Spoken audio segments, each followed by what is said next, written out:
Bonjour, c'est Émilie et cet édito s'appelle Focus Pocus en référence à Hocus Pocus, la formule magique, mais détournée pour essayer de briser le sort jeté de longue date par les géants de la tech et s'affranchir de leur emprise numérique. J'espère que vous ne m'en voudrez pas de parler à titre exceptionnel de mon propre cheminement dans cet édito, en espérant que cela résonne chez toutes les personnes qui se posent les mêmes questions et vivent la même chose. Tout est parti d'une prise de conscience. Mon temps et mon énergie sont des denrées finies, donc précieuses et à protéger, à préserver à tout prix.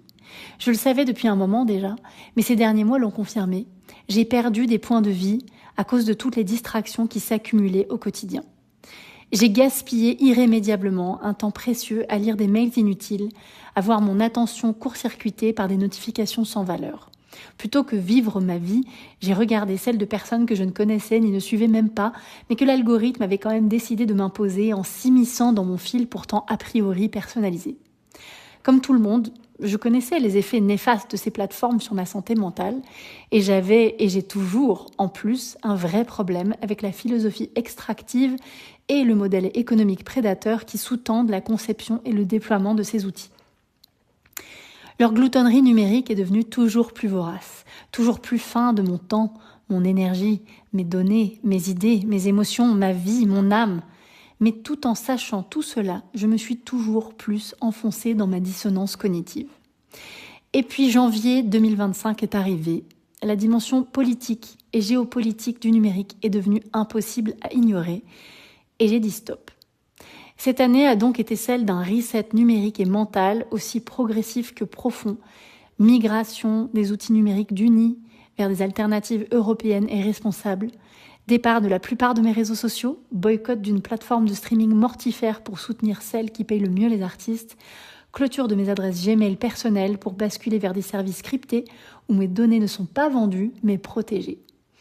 Résultat, baisse drastique du nombre de mails reçus, évaporation de mon hypervigilance et de la surcharge mentale que je n'avais même plus conscience de porter, canalisation de ma curiosité infinie pour qu'elle m'apporte de la joie, pas de la détresse.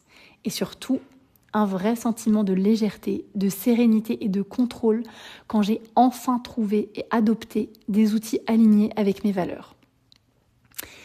J'ai ainsi compris que sans cet apaisement et ces changements préalables, je n'aurais jamais pu briser ce sortilège et changer mes habitudes numériques. Car concrètement, j'ai d'abord dû faire un certain nombre de choses pour que ce soit possible, à savoir accepter que mon rythme d'été était en fait mon rythme normal. Ensuite, non plus penser à ce que je devais faire, mais à ce que j'avais besoin d'arrêter.